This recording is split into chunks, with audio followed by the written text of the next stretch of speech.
हाँ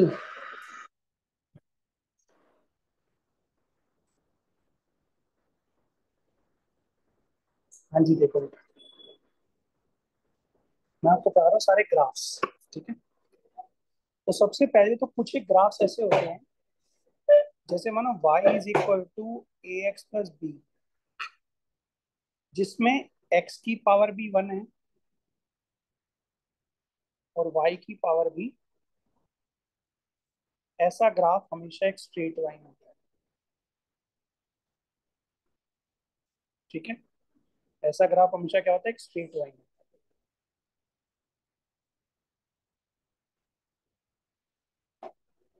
ठीक है, अभी किस शेप में बनेगा ये बताना बहुत मुश्किल है, बट इसका एक तरीका बता रहा हूँ मैं। आप लोगों ने जनरली कुछ चीजों में ग्राफ के ना टेबल बनानी सीख रखी है। तो पहली बात तो हम टेबल नहीं बनाते इसके अंदर, टेबल हम बहुत रेयर केस में बनाते हैं। स्ट्रेट लाइन में कम से कम, जैसे फॉर एग्जाम्पल अगर मान आपको क्वेश्चन आ गया A x plus B Y plus C equal to zero, कुछ भी,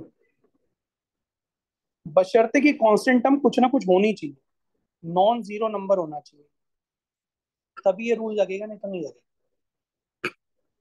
तो आप इसके अंदर क्या करोगे, आप हमेशा सी को उधर लेके जाओगे और सी को उठा के नीचे ले आओगे, डिवाइड कर दोगे। ठीक है। और ये जो ए होगा इसको हमेशा नीचे पलट के ले जाओ, इसके अपॉन में। ए अपॉन में चला गया, ऐसे यहाँ पर बी भी अपॉन में चला जाएगा। ये बन जाएगा आपका एक्स इंटरसेप्ट और ये वाई इंटरसेप्ट। ये हो गया x intercept, that is point हो गया ये आपका -c/a, 0। और ये हो गया y intercept, that is point हो गया अब आपके पास 0, -c/b। क्लियर। अब मैं आपको एक क्वेश्चन करके दिखाता हूँ। मानो 2x + 3y = 6 दिया हुआ है। तो आप सिंपली क्या करोगे, 6 से कर दोगे डिवाइड।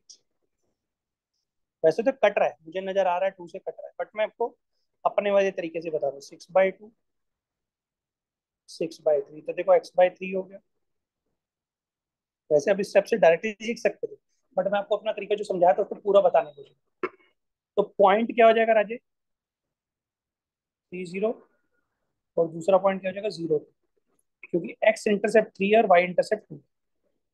अब अगर आपको ग्राफ पेपर पे ड्रॉ करने लगोगे तो दो पॉइंट आपके पास है, 1, 2, 3, 3, 0, 1, 2, 0, 2। दो पॉइंट को ज्वाइन करके आई थिंक लाइन बड़े आराम से ड्रॉ हो सकती है, और खास तौर से अगर दोनों एक्सिस के ऊपर है, और भी बढ़िया हो। एक और क्वेश्चन करके दिखाता हूँ। मानो 2x - 3y = 6 है। तो आप लिखोगे 2x/6 -3y/6, ये हो जाएगा x/3 प्लस y/-2। हमेशा प्लस ही होना चाहिए। तो अब ये पॉइंट क्या हो गया बेटा, 3, 0। और ये पॉइंट क्या हो गया, 0, -2। ठीक है। तो अब ग्राफ पेपर पे इसको ड्रॉ कर दो। 3 पे 0, 1, 2, 3, और 0, -2। तो दो पॉइंट अगर आपके पास है तो लाइन को बहुत इजीली ड्रॉ कर सकते हैं। ठीक है। ठीक है। अब ये आपकी क्या बन गई, एक स्ट्रेट लाइन बन गई। क्लियर होती बात, it is a straight line. Now the next question. Suppose करो क्वेश्चन आ गया 2x + 3y = 0। तब आपके पास कोई ऑप्शन नहीं है, कभी जीरो नीचे नहीं देता है। आप हमेशा क्या करोगे, इसको उधर लेके जाओगे और इसको -2/3x। अब आप इसकी टेबल बना दो, जैसे आपको बचपन में सिखाई गई थी। सिर्फ यही एक ऐसा क्वेश्चन रहेगा जिसमें आपको टेबल बना। तो आप इसको क्या करोगे, 0 पे 0 होगा, 3 पे -2 होगा, -3 पे 2 हो जाएगा। तो आई थिंक 3 पॉइंट हमारे लिए मोर देन सफिशिएंट है। इस लाइन की एक खास बात ये रहेगी, जब कभी कांस्टेंट टर्म नहीं होगी, हमेशा ओरिजिन से पास करें। ओरिजिन तो एक पॉइंट रहेगा ही रहेगा। तो एक पॉइंट हो गया 0, 0। दूसरा पॉइंट हो गया 3 पे -2, 1, 2, 3, 3 पे -2। तो आई थिंक दो पॉइंट हमारे लिए सफिशियंट है वैसे तो लाइन ड्रॉ करने के लिए। बट तीसरा पॉइंट भी अगर आप चाहो तो ले जाओ, -3 पे 2 आ जाएगा। तो लाइन हमारी यहाँ से पास करनी होगी। आप देख सकते हो एक स्ट्रेट लाइन भी बन गई। ठीक है। तो पहली बात जो मैंने आपको बताई, अगर कभी भी कोई ग्राफ आता है तो स्ट्रेट लाइन का ग्राफ आए तो आप ऐसे ड्रॉ करें हमेशा। ठीक है, स्ट्रेट लाइन समझ में आएगी। अब आता है पैराबोला। मैं आपको कुछ नई नई बातें बता रहा हूँ, ध्यान से सुनो। ये इंटरसेप्ट वाली बात मैंने आपको जानबूझ के बताई। अब इंटरसेप्ट वाली बात के अंदर आप ऐसे देखो, मानो ये आ जाए x square plus y square is equal to 4। तो आप इसको दोनों के नीचे ले जाओ, x square upon 4 plus y square upon 4। तो 4 की जगह पे प्लस माइनस 2 आएगा ना, वाई की जगह पे प्लस माइनस 2 का स्क्वायर आएगा। तो ये हमारे दो जगह पे कट करेगा एक्स एक्सिस को। एक बनेगा प्लस माइनस 2 0, और एक बनेगा 0 कॉमा प्लस माइनस 2। अब इसको ग्राफ पेपर पे अगर आप ड्रॉ करोगे तो 2 पे 0, -2 पे 0, 0 पे -2, 0 पे 2, तो 4 पॉइंट हो गए। अब आप इन चारों पॉइंट्स को अगर ज्वाइन करोगे तो देखो ऐसी शेप बनेगी। तो इट इज ए सर्कल, जो कि हमारा इस पर्टिकुलर शेप में ड्रॉ हो जाएगा। क्लियर होती बात? यानी कि मैंने भी सर्कल पूरा ड्रॉ नहीं करा, बट अगर मैं चाहूँ तो प्रॉपर सर्कल ड्रॉ कर सकता हूँ। मैं सिर्फ समझा रहा था कि हमारा पॉइंट से सर्कल बनेगा कैसे। ठीक है, तो सर्कल कैसा बनेगा, कुछ ऐसी शेप में बनेगा। सर्कल देखो हमारा, पहले लाइन ड्रॉ कर देता हूँ। तो सर्कल हमारा कुछ ऐसी शेप में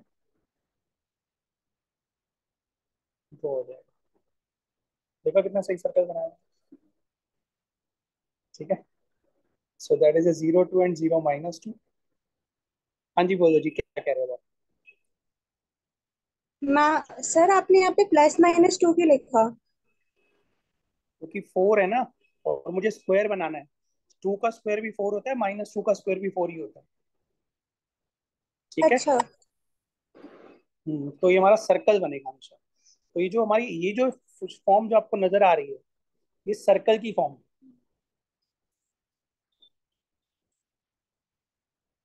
बेटा पैराबोला नहीं बनेगा ना, मैं वही तो आपको समझा रहा हूँ। ये सर्कल हमारा तब बनेगा जब दोनों का स्क्वायर होगा। जब दोनों का स्क्वायर है तो सर्कल। अभी और फॉर्म बता रहा हूँ, रुको अभी, आप अभी आपको मैंने बात खत्म कहा। अब मानो यही क्वेश्चन होता है x² by 4 plus y² by 9 is equal. तो आप इसको लिखोगे x बाय +-2 का स्क्वायर, x बाय +-2 का स्क्वायर, y बाय +-3 का स्क्वायर। तो अब ये पॉइंट हो गए दो, +-2 0, 0 +-3। अब जो हमारा ग्राफ बनेगा वो कैसा बनेगा? वो ऐसी शेप में बनेगा, 2 पे 0, -2 पे 0, 0 पे 3, और 3 -3, 0 पे -3। तो अभी हमारा कुछ ऐसी शेप में बनेगा, ओवल शेप में। ठीक है, समझ में आ रही बात? तो ये अब आपका जो बनेगा ना, ये ऐसी शेप में ओवल बन जाएगा। This is the shape of. ठीक है, समझ आ गया? यहाँ पे हमारा पॉइंट क्या रहेगा? ये रहेगा +-2, 0। अच्छा, ये 0 3 ऊपर हो गया, सॉरी। तो हमारा ओवल में थोड़ी शेप गड़बड़ हो जाएगी। शेप ऐसी बनेगी इसकी।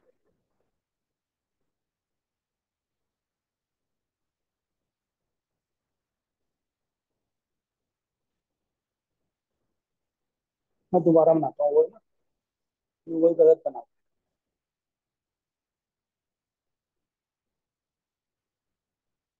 ये ओवल ऐसी शेप में।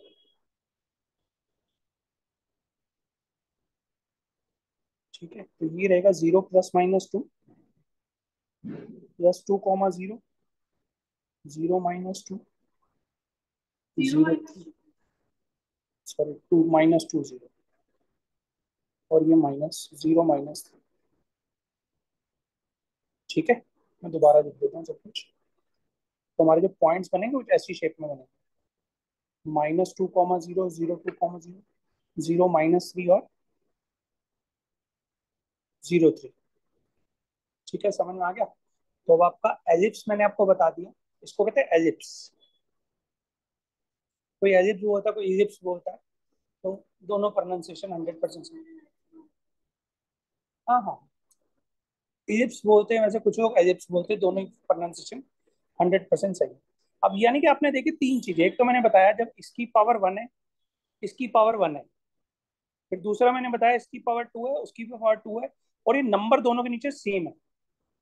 लेकिन अगर नंबर ये डिफरेंट हो गया तो एजिप्स बन जाएगा। इतना समझ में आ गया?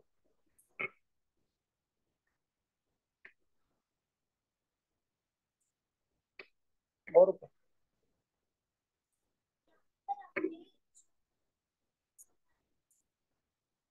बेटा इसमें मैंने एक्स और वाई इंटरसेप्ट निकाले ही नहीं है इस क्वेश्चन।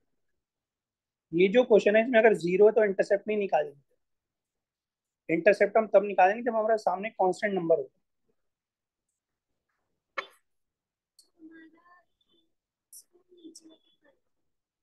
6 को नीचे लेकर गए थे ना, 3 से 6 कट गया ना।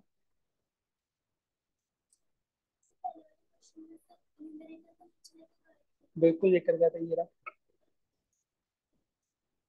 उसमें बेटा यही करा, मैंने कहा ना कट गया, बात तो एक ही है। मैंने कहा तो था आप यहाँ पे काट भी सकते हो, अगर कट ना रहा हो तो आप ऐसा करना है। मैं क्वेश्चन और करके दिखाता हूँ। मानो बेटा क्वेश्चन अब आपके पास ऐसा आ गया, 3x + 5y = 11। तब आप क्या करोगे, 3x/11, 5y/11 = 1। क्या ये 11 से कोई नंबर कट रहा है? नहीं कट रहा।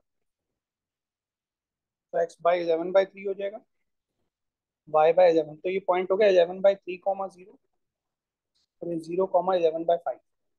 So that is the intercept. आप ग्राफ पेपर पे जब पॉइंट बनाओगे तो आ जाएगा 3.6, 1 2 3, 3.6 नियर अबाउट।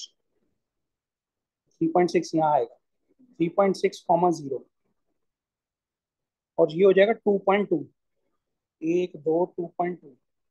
तो यहाँ पर कहीं पे आएगा। तो हम इन दोनों पॉइंट्स को ज्वाइन करेंगे, लाइन बनेगी, और ये पॉइंट रहेगा 0, 11। ठीक है। मैंने आपको इसलिए सिखा रहा था कि हमेशा ना कटे या कटे, हमेशा नीचे ले जाया करो। अपने आप कटना होगा तो कट जाएगा, नहीं कटना होगा तो नहीं कटेगा, सिंपल। ठीक है ना। अब मैंने आपको तीन फॉर्म बता दी। एक मैंने आपको बताया स्ट्रेट लाइन, एक बताया सर्कल, एक बताया एलिप्स। अब आगे तीसरी फॉर्म, x² / 9 - y² / सपोज 16। तो माइनस को जब आप नीचे लेके जाओगे तो हो जाएगा x² / +- 3 का स्क्वायर। यहाँ पर भी ये हो जाएगा। अब यहाँ पर क्या होगा, बीच में क्योंकि माइनस है तो ये गड़बड़ कर रहा है। अब ये x के ऊपर हमारे पॉइंट आएंगे प्लस माइनस।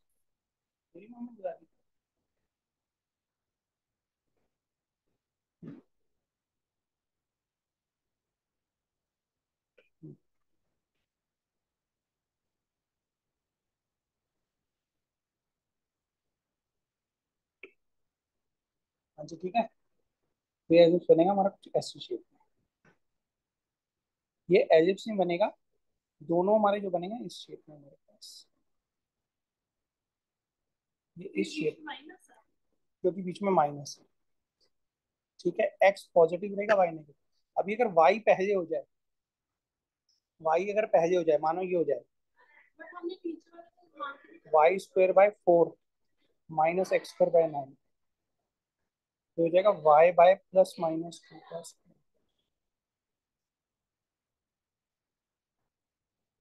तो ये y की तरफ बनेगा। अब ये हाइपरबोला बनेगा।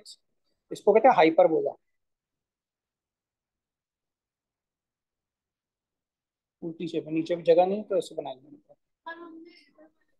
सर एक बार ये वापस समझा दो। वापस मतलब उल्टा, या दोबारा बताओ? नहीं मतलब ये क्वेश्चन समझा दो। अच्छा, ये वाला, ये हाँ वाला जो आपने भी पैराबोला वाला बनाया है। पैराबोला तो मैंने बनाया ही नहीं, ये हाइपरबोला हाफ है। सर्कल जो बनाया है। अरे सर्कल भी नहीं बनाया ना। हाइपरबोला। अरे हाइपरबोला अलग है, सर्कल अलग है, एलिप्स अलग है। किसको पूछ रही है मुझे बताना। बोल सर्कल रही है तो मैं सर्कल तो ऊपर पढ़ाया हुआ। कौन से वाला बताऊं, ये बताओ। ये वाला है इससे ऊपर वाला? नहीं जो अभी आपने अभी कराया वो वाला क्वेश्चन ऊपर वाला तो अभी समझ आ गया। तो हम पहले इसको लिखेंगे, अगर एक्स हमारा पॉजिटिव है तो ये एक्स की तरफ ग्राफ बनेगा। ऐसी शेप में, ठीक है। अगर ये y पॉजिटिव है, देखो y पॉजिटिव है और x नेगेटिव है, तो ये y की तरफ ऐसा ग्राफ बनेगा, ठीक है। जितना पॉइंट लिखा होगा उतनी दूरी पे जाके, जैसे 0 2 हो गया, ठीक है। अगर ये y के नीचे पॉजिटिव नंबर है तो आपने x की वैल्यू नहीं देखनी, सिर्फ y की वैल्यू देखनी है बस, ठीक है। समझ में आ गई बात। तो ये हमारे पास इसके ऊपर ग्राफ बनेगा 0 - 2, और अगर यहाँ पर x की वजह से +-3 है तो 3 पे जाके ग्राफ बनेगा। तो अगर दोनों पॉजिटिव अगर होते, बीच में प्लस का साइन होता तो सर्कल बन जाता, बीच में प्लस का साइन है तो सर्कल बन जाएगा। अगर बीच में माइनस का साइन है इसी क्वेश्चन में, अभी अगर ये नेगेटिव हो जाता, मानो क्वेश्चन हो जाता x² - y² 4, तो हो जाता x²/4, तो हो जाएगा x/+-2 का स्क्वायर। अब x हम पॉजिटिव मानेंगे, y को हम नेगेटिव, तो ग्राफ जो है एक्स एक्सिस के ऊपर बनेगा ऐसे जाके, दो डिस्टेंस,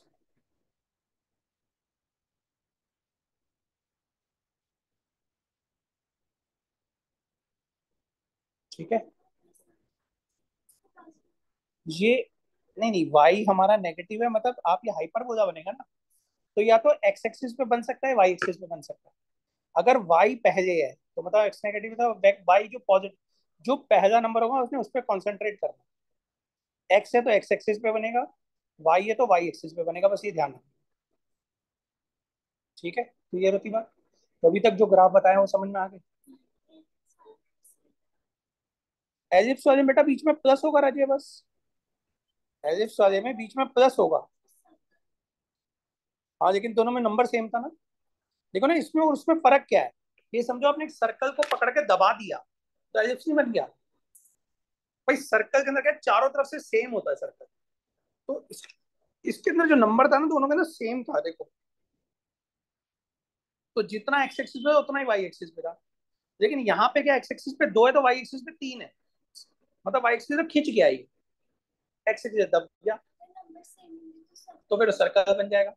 उसी की रिफाइंड फॉर्म हमारा क्या होता है, एलिप्स होता है, करके आप ये समझ लो, ठीक है। समझ गए। मैं एक क्वेश्चन आपको और करके दिखाया, मान लो अभी क्वेश्चन आ जाए x² / 16 + y² / 9, तो फिर आप क्या लिखोगे, x/±4 का स्क्वायर, ठीक है। तो अब ये हमारा 4 एक्सिस जाएगा हमारा एक्स एक्सिस की तरफ,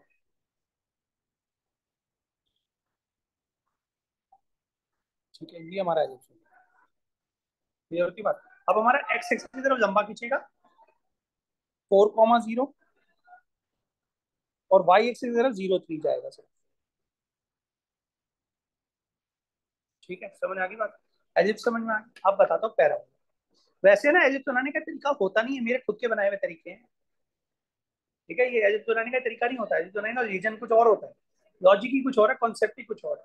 बट मैं आपको पढ़ा नहीं रहा हूँ, मैं आपको बहुत आसान से तरीके से सिंपल बता, ये मेरे खुद के बनाए हुए तरीके, किताबों में नहीं मिलेंगे वह तरीके, तो मैं खुद बता रहा हूँ कि कैसे सर्कल को आप शेप को देखते ही बता सकते हैं।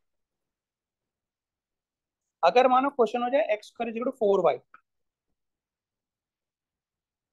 अब ये है पैराबोला, जो आप बोल रहे हैं पैराबोला, ये होता है बेसिकली पैराबोला। अब यहाँ पर जो हमारा कर्व बनेगा वो उस शेप में बनेगा जहां पर ये नंबर होगा y, y की पावर 1 है ना, तो y के ऊपर जाके कर्व बनेगा, ठीक है। तो अभी हमारा जो पैराबोला बनेगा वो सिर्फ एक ही शेप रहेगा। अब क्योंकि y देखो पॉजिटिव है नेगेटिव है, पॉजिटिव है तो ग्राफ ऊपर की शेप है,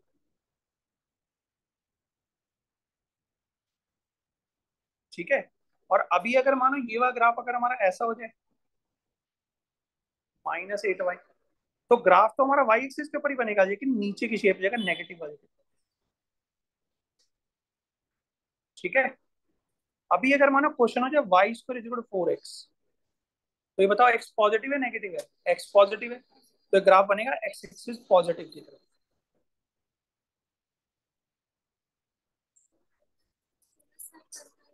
हाइपरबोला दोनों तरफ बनता है, पैराबोला सिर्फ एक साइड बनता है, ठीक है जी। अभी अगर मानो ये हो जाए y² = -16x, तो x एक्सिस पे बनेगा हमारा कर्व, लेकिन नेगेटिव साइड पे बनेगा, ठीक है, बहुत सिंपल से तरीके बता रहा हूँ मैं, क्योंकि अभी आपके पास पैराबोला हाइपरबोला मैं आपको पढ़ा ही नहीं रखा, तो मैं समझाऊं कैसे। रियल में इसमें फोकस होता है, एसेंट्रिसिटी होती है, ठीक है, वर्टिसेस होते हैं, काफी कुछ कॉन्सेप्ट होते हैं, बट मैं आपको कुछ नहीं बता, मैं सिंपल से तरीके आपको ग्राफ बता, बहुत सिंपल तरीके। बस आपने जरा देखना, एक्स नेगेटिव तो नेगेटिव की तरफ, एक्स पॉजिटिव तो पॉजिटिव की तरफ, बस खत्म। और अगर ये वाई की पार्ट पॉजिटिव, वाई नेगेटिव तो नेगेटिव की तरफ, वाई पॉजिटिव तो पॉजिटिव, सिंपल। मतलब बिना दिमाग चलाए ग्राफ ड्रॉ कर सकते, ठीक है। आपने सिर्फ ये देखना है, अगर ये दोनों के नीचे पॉजिटिव नंबर सेम है तो सर्कल ड्रॉ होगा। और सर्कल का रेडियस कितना रहेगा, अगर माने सर्कल यहाँ पे दो दो, जितना इसका प्लस माइनस टू है, दो इधर दो उधर, और यहाँ पे देखा तो दो इधर तीन उधर, एक्स के तरफ दो, वाई की तरफ तीन, खत्म। यहाँ पे देखा हाइपर बोला है, नेगेटिव है, एक्स के तरफ नंबर देखो, उसी तरफ पे जाके ग्राफ ड्रॉ कर दो, खत्म, कोई दिमाग नहीं चलाना, ठीक है। One of the simplest way I am telling, ठीक है।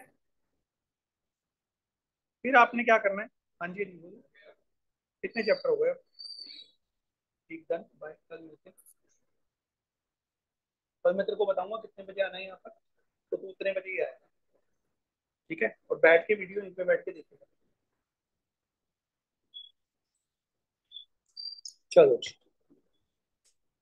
अगला क्वेश्चन अब मैं बताता हूँ, y is equal to modulus x. अगर मॉडुलस एक्स आ जाए तो आपने मॉडुलस एक्स को जीरो रखना है, जो अंदर नंबर रखा हो ना उसको इक्वल टू जीरो रख देना, एक्स को जीरो रखोगे एक्स जीरो ही आएगा। तो ये जीरो के पॉइंट पर ही सेंटर बनेगा और ये ग्राफ इस शेप में चला जाएगा। अगर मानो y is equal to modulus x minus one हो जाए, तो एक्स माइनस वन को जीरो रखो, एक्स की वैल्यू क्या आ गई वन, एक्स की वैल्यू क्या वन, एक्स की वैल्यू वन। तो आपने क्या करना है, एक्स की वैल्यू वन पर से ग्राफ ऐसे, एक्स माइनस वन है ना बेटा मॉडुलस के अंदर, उसी को आपने इक्वल टू जीरो रखना है। तो एक्स की वैल्यू क्या आ गई वन, जो एक्स की वैल्यू है बस वहां पे रखो और उससे ग्राफ ऐसे ड्रॉ कर दो, सिंपल। दोनों डायरेक्शन में सेम तरफ ऊपर चला जाएगा, खत्म, सिमेट्रिकली ऊपर जाएगा 45 डिग्री के अंदर, मतलब जो भी मॉड्यूलस के अंदर है उसे जीरो रखना है। हाँ अभी बता रहा हूँ, देखा अभी तो मैं क्वेश्चन शुरू कर, अगर modulus two X minus three आ जाए तो टू एक्स माइनस थ्री को इक्वल टू जीरो रखो, एक्स की वैल्यू थ्री बाई टू आ गई, थ्री बाई टू आ गई, तो ग्राफ हमारा three by two, three by two का मतलब one and point five, one point five पे ऐसे चला जाएगा, ये three by two comma zero. Sir एक बार मॉडलेस वाला वापस समझाना। वापस या दोबारा, दोबारा मतलब। वापस का मतलब तो उल्टा शुरू कर दो मैं यहाँ से, देखो three by two comma zero है, ये फिर वन और टू पॉइंट है, फिर उल्टा जाओ ऐसे। दोबारा का मतलब होता है कि आप फिर इसे दोबारा समझा दो, फर्क होता है ना, आप लोग पता नहीं क्या बोलते हैं। हाँ जी देखो, एक है model y is equal to modulus x, हाँ जी ठीक है बेटा, जो कुछ भी मॉडुलस के अंदर नंबर होगा ना उसको इक्वल टू जीरो रख दो। बताओ जी, बात समझ में आ रही दीदी। Yes sir. तो जो नंबर आएगा ना एक्स की वैल्यू जीरो आई, बस जीरो पे चले जाओ, एक्स की वैल्यू जीरो रखो और वहीं से दोनों तरफ डायरेक्शन में यूं ग्राफ ड्रॉ कर दो, खत्म, ठीक है, सिमेट्रिकल, डन। हाँ जी बताओ, समझ में आया। हाँ जी सर आ गया। अच्छा मनी मन में बोल रही है, अब ये मॉडल से एक्स माइनस वन है बेटा, भी बताऊंगा अभी, अब इसको देखो, ये समझ में आ गया, अभी मैंने ग्राफ खत्म नहीं करे। मॉडुलस एक्स माइनस वन है तो मॉडुलस एक्स माइनस वन को इक्वल टू जीरो रखो, क्या आएगी एक्स की वैल्यू, हाँ जी बोलो, चारवी जी बताएं, आपकी बारी है। सर आ गया समझ, और इसमें आप एक्स की क्वेश्चन वैल्यू पूछ रहे वन, हो मेरे से। हाँ आपकी हाँ। आवाज- सर आपकी आवाज नहीं आ रही, तो तेज बोलना।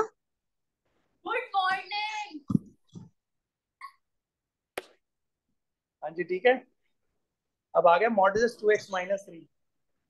जब आपको मैं क्वेश्चन पूछ रहा हूँ तो आवाज नहीं आ रही, फिर वैसे क्या सुनाई दे रहा है आपको इतनी देर से ऑनलाइन क्लासेस किया था। सही, सर को बेवकूफ बना दिया। हाँ जी, modulus two X minus three है, इसको इक्वल टू जीरो रखो, एक्स की वैल्यू क्या की थ्री बाई टू, तो थ्री बाई टू पे पॉइंट रखा, दोनों तरफ ड्रॉ कर दो, ये बात समझ में आ गई। अब मानो y के अंदर आ जाए माइनस मॉडुलस x, यही पूछ रहे थे आप। तो आपने x को 0 रखना है, लेकिन अब x की वैल्यू है नेगेटिव, तो 0 पे ग्राफ ड्रॉ कर, ग्राफ ऐसे ड्रॉ हो जाए। x की वैल्यू 2 है, x की 2 है तो 2 पे पॉइंट रख के हम ऊपर ड्रॉ कर देंगे। 2 को 0, अरे रुक तो सही ना, ऐसे देख, अब ठीक है। अरे नहीं, x इज इक्वल्स टू 2 हुआ। अरे वो तो ग्राफ, वो तो मॉडुलस का ग्राफ ही नहीं है। x इज इक्वल 2 हो गया, तो अब 2 पे आप एक पॉइंट रखोगे जब x की वैल्यू 2 है, और वहां से ग्राफ ऐसे ड्रॉ। ठीक है जी, क्लियर हो गई बात। अगर मानो y is equal to modulus x plus 2 आ जाए, तो x की वैल्यू -2 आ गई, तो पहली बार तो -2 पे ग्राफ ड्रॉ होगा ये वाला, और ऐसी शेप में।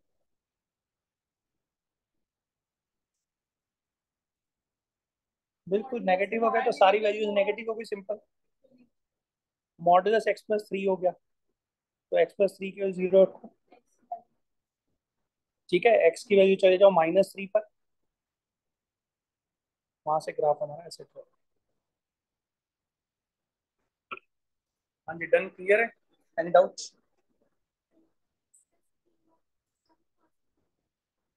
बेटा x प्लस सर 3 ऊपर है, वाले क्वेश्चन में -3 +3 आना चाहिए था। कौन सा -3? अरे अंदर हमने वाली चीज को y की 0 रखना है ना। आप दो हाँ। बात को मर्ज कर रहे हो, मुझे उससे मतलब ही नहीं है।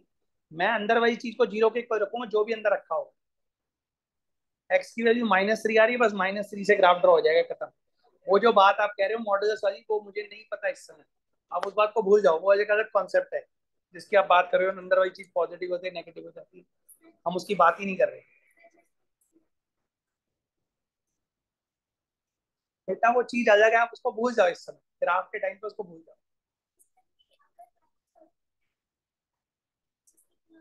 क्या चीज? नहीं नहीं, बाहर माइनस है ना, इसके कारण ये नेगेटिव ग्राफ बन रहा है ना। हो तो फिर ऊपर की तरफ बनाया तो था मैंने, वह ग्राफ देखो, x+2 का -2 तो ऊपर की तरफ ग्राफ बनेगा। नेगेटिव है तो नेगेटिव, हमें ये देखना है मॉडुलस के बाहर नेगेटिव है या मॉडुलस के बाहर पॉजिटिव। यहाँ देखो, ये अगर पॉजिटिव है तो ऊपर, यहाँ अगर नेगेटिव है तो नीचे।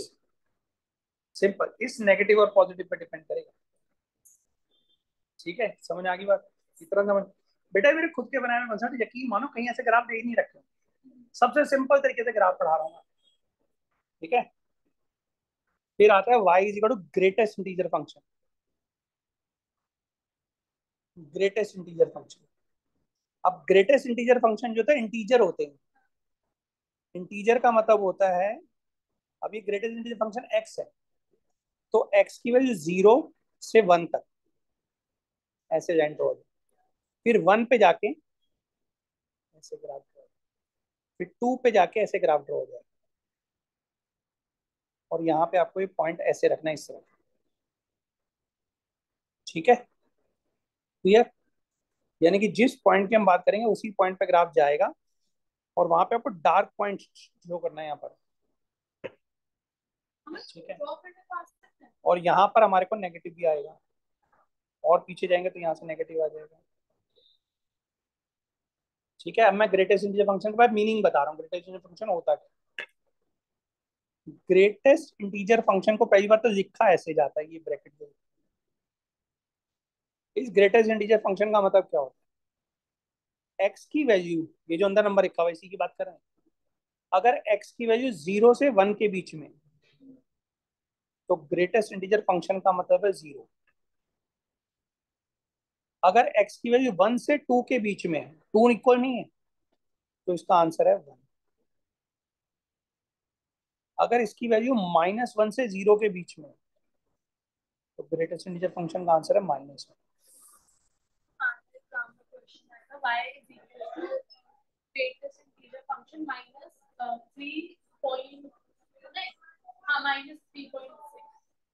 -3.6 ना। तो आप ये बताओ, आप है ना एक बड़े सिंपल सी बात समझो, ग्रेटेस्ट इंटीजर फंक्शन में नेगेटिव नंबर, अब ये बताओ कौन से दो नंबरों के बीच में लाई करेगा, बस आप ये बताओ। -4, तो -4 और -3, इन दो नंबरों के बीच में कह रहा है, तो इसका आंसर क्या होगा? -3 -4 क्या है? बता रहा हूँ, रीजन बता, सुन तो। आप ये बताओ इन दोनों में से इंटीजर कौन सा है -4 और -3 के बीच में? इंटीजर सोचना, इंटीजर कहते किसको है? क्यों नहीं है? -4 इंटीजर नहीं है? इन दोनों के बीच में ना, इक्वल टू का साइन तो इसके साथ है ना। यहाँ पर बताओ 0 से 1 के बीच में इंटीजर कौन सा है? 0, तो आंसर 0 आ। हम क्या बोल रहे हैं? Greatest integer function. इंटीजर कौन सा है ग्रेटेस्ट? बाकी सब तो नंबर है, 2 से छोटा है, 2 से छोटा है नंबर, यानी 1.999999 तो है, लेकिन 2 नहीं है। और 1 से 2 के बीच में इंटीजर कौन सा है? 1। -1 से 0 के बीच में इंटीजर, तो आपने रियल में करना लेफ्ट हैंड साइड वाला नंबर लेना होता है, यानी कि लेफ्ट हैंड साइड वाला नंबर इंक्लूड है, इसीलिए हमने यहाँ पे क्या करा हुआ है? लेफ्ट हैंड साइड वाले नंबर को क्या करा हुआ? डार्क प्लॉट करा। हो ही नहीं सकता कभी ग्रेटेस्ट इंटीजर फंक्शन में इक्वल टू का साइन कभी उधर जाएगा ही नहीं, हमेशा लेफ्ट हैंड साइड पे रहेगा। ग्रेटेस्ट इंटीजर फंक्शन का मतलब ही होता है if the value is lying between 0 and 1 where the it is equal to 0, the answer will be 0। Integer, greatest integer का मतलब ही है, आप 1 के साथ कभी इक्वल टू लगाओगे ही नहीं इसको, यहाँ पर 1 के साथ इक्वल टू आएगा ही नहीं कभी, इसके साथ कभी 2 के साथ इक्वल टू आएगा ही नहीं, यहाँ पे कभी 0 के साथ आएगा ही नहीं। होता ही नहीं कंसेप्ट, यही तो है ग्रेटेस्ट इंटीजर फंक्शन का मतलब। ठीक है, फिर एक होता है y equal to signum x, signum function. Signum बहुत छोटा सा मीनिंग होता है। सिग्नम एक्स का मतलब होता है बेसिकली एक्स, सिग्नम एक्स के मतलब बहुत सिंपल है, एक्स 0 और -x। ठीक है, when x is greater than 0, when x is equal to 0, when x is less than. ठीक है, बल्कि 1 भी x भी नहीं होता, शायद 1 होता है शायद सिग्नम फंक्शन।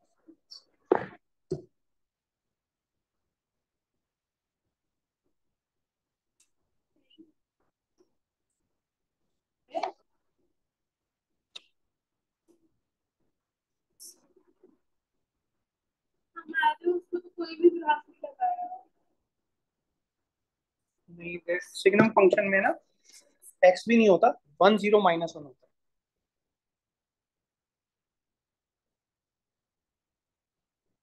ये x 0 -x नहीं होता, 1 0 -1। ठीक है, तो जब x 0 से बड़ा होगा, देखो 0 पर 0 है, 0 से बड़े पर, अब देखो यहाँ पर जो आपने प्लॉट करना है ऐसे प्लॉट, ऐसे 0 से बड़े पर 1 है, और 0 से छोटे पर क्या है? -1। इसको कहते हैं सिग्नम फंक्शन। देखो पीछे पेज पे ग्राफ भी बनाओ, बनाओ यही बनाओ ना। एक्स की वैल्यू हमेशा कांस्टेंट, वाई एक्सिस पे ना एक्स की वैल्यू हमेशा 1 है ना, वाई की वैल्यू 1, हाँ सॉरी, वाई की वैल्यू हमेशा 1 है, वाई इज इक्वल टू, तो है वाई की वैल्यू 1 और ये वाई की वैल्यू -1, सही है। ठीक है जी, बात समझ आ गई, तो डन। अब और बताओ और कौन से ग्राफ है? अच्छा, इसी ग्राफ को जो मैंने अभी आपको ऐसे बनाया ना, कई बार किताब के अंदर इसी ग्राफ को ऐसे भी देता है, मैं इसको दोबारा प्लॉट कर देता हूँ। कई बार कुछ ग्राफ्स ऐसे भी प्लॉट हो जाता है, यहाँ से लेकर यहाँ तक अगर बना रहे हैं ना, तो यहाँ पे यूं प्लॉट कर देगा, इधर खाली डब्बा डाल देगा यूं। ठीक है, फिर यहाँ से, यानी कि ये इंक्लूड नहीं है, यहाँ तक इंक्लूड है, फिर इसके बाद में क्या होगा? यहाँ से ड्रॉ करेगा। ठीक है, तो बात तो एक ही है, मतलब ये वाला पॉइंट 1 जो है इंक्लूड नहीं है, जब एक खाली बॉक्स होता है तो इंक्लूड नहीं है। मैंने ग्राफ कैसे बनाया? ऐसे, मतलब ये इंक्लूड है, ये इंक्लूड नहीं है, लास्ट वाला पॉइंट इंक्लूड नहीं है। उसने कैसे बनाया? उसने ऐसे बना दिया, मतलब ये इंक्लूड नहीं है। जो खाली डब्बा होता है इसका मतलब होता है, अगर डब्बे के अंदर पॉइंट लगा और ऐसे खाली डब्बा, इंक्लूड नहीं है। और जैसे मैंने इसको डार्क शेड कर दिया, मतलब इंक्लूड है। तो मैंने ग्राफ कैसे बनाया था? ऐसे बनाया था कि शेड इंक्लूड है और बाकी इंक्लूड नहीं। समझ आगे बात? तो दोनों ग्राफ 100% सही है, उसमें कोई गड़बड़ नहीं। मॉडल समझ में आ गया, ग्रेटेस्ट इंटीजर फंक्शन समझ में आ गया। अब आता है हमारे पास, और देखो और कौन कौन से ग्राफ दे रखे हैं। नहीं नहीं, एक और भी ग्राफ दे रखे हैं।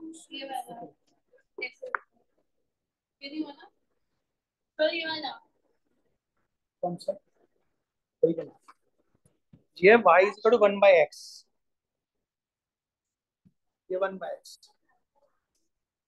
नहीं, हाइपरबोला नहीं होता बेटा। हाइपरबोला क्या होता है? एक्सिस पे होता है। It is not on the axis. पहली बात तो इसके ना किसी की पावर नहीं है टू, तो हाइपरबोला नहीं होगा।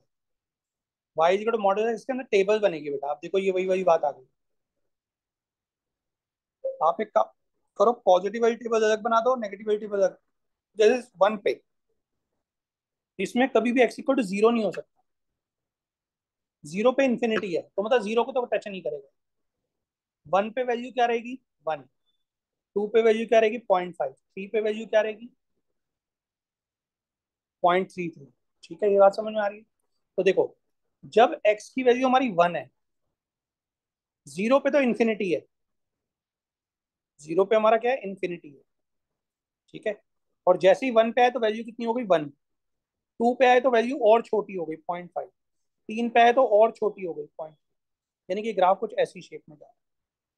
और जैसे जैसे हम आगे बढ़ते जाएंगे, वैल्यू हमारी कम पे कम, कम पे कम होती चल जाएगी। इसे टच नहीं करेगी कभी भी। ना ना ये इसको टच करेगा, ना इसको टच करेगा। ना तो ये कभी 0 होगा। आप 1 करोड़ भी नंबर रख दो नीचे 1 के अपॉन में, 1 करोड़ रखोगे तो क्या आएगा? 0.0 भी रख दोगे तो 0.00000001 आ जाए, लेकिन 0 नहीं होगा। यानी कि नंबर नॉट टच। अब इसी बात को अब आप ग्राफ को नेगेटिवली ड्रॉ करो। अगेन वही वही बात आ गई। 0 पे तो इन्फिनिटी है। अब जैसे ही -1 रखो तो -1 हो गया, -2 रखो तो -0.5 हो गया, -3 रखो तो -0.33 हो गया। यानी कि 0 पर तो क्या जाएगा? Minus infinity.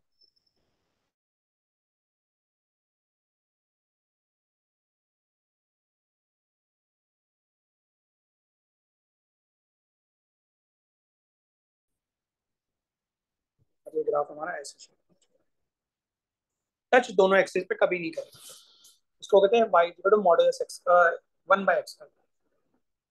ठीक है, ये कौन सा फंक्शन है? तो बेटा एक्स क्यूब है, कुछ भी है, रेशनल फंक्शन कुछ नहीं है। सिंपली सिर्फ हमारे पास एक्स क्यूब दिया हुआ है। एक्स क्यूब का ग्राफ हमारे को टेबल बना के बनेगा, और कोई तरीका नहीं है। Y is equal to x cube है बेटा, तो उसके नंबर थोड़े हमें अलग अलग लेने पड़ेंगे। अब इसमें गड़बड़ क्या आएगी? 0 पे वैल्यू कितनी है? 0। 1 पे 1, -1 पे भी -1। फिर तो स्ट्रेट लाइन बन गई, लेकिन स्ट्रेट लाइन तो है नहीं। तो हम क्या करेंगे? बीच के नंबर देंगे हम उसके। 0 और 1 के बीच में 1/2 दे दो, 1/2 पर 1/8 हो जाएगा। और -1/2 दे दो तो -1/8 हो गया। कहने का मतलब जब इस ग्राफ को ड्रॉ करोगे तो 0 पे 0 है, 1 पे 1 है, और -1 पे -1 है। अब दिखने में तो क्या लग रहा है? Straight line. लेकिन जब हमने 1/2 ड्रॉ करा तो पॉइंट हो गया 1/8। और जब -1/2 को ड्रॉ करो तो -1/8। तो हमारा ग्राफ कुछ ऐसी शेप में चला गया।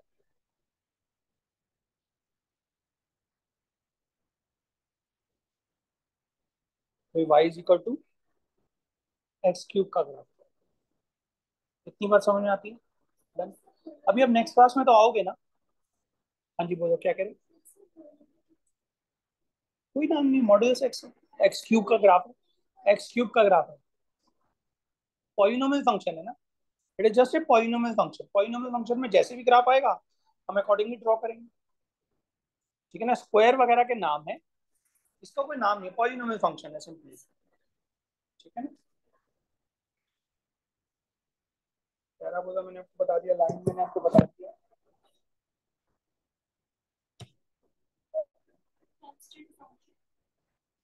कांस्टेंट तो बेटा बहुत सिंपल से ग्राफ होते हैं कांस्टेंट फंक्शन। जैसे x इक्वल टू 3 का ग्राफ ड्रॉ करना है, तो x की वैल्यू 3 दे दो और स्ट्रेट लाइन ड्रॉ हो जाएगी। अगर y की वैल्यू 2 दे रही है तो y की वैल्यू 2 दे लो और एक स्ट्रेट लाइन ड्रॉ कर दो। अगर x इक्वल टू -3 है, x इक्वल टू -3 है, तो x की वैल्यू -3 दे लो, 1 2 3, और यहाँ पे सीधी एक लाइन ड्रॉ करो। ठीक है, ये तो सिंपल स्ट्रेट लाइन की तरह ही ग्राफ होते हैं। अगर y इज इक्वल टू -2 है, तो 1 और 2 -2। ठीक है राजे, इतने ग्राफ हो गए। अब नेक्स्ट क्लास में मैं आपको कराऊंगा ट्रिग्नोमेट्री। ठीक है। हाँ, और नेक्स्ट क्लास मिस मत करना, बहुत जरूरी है। ठीक है, डन। ठीक। क्या बेटा, दोबारा बोलो। हाँ हाँ, ज्योमेट्री ग्राफ क्यों नहीं आ सकते, सब ग्राफ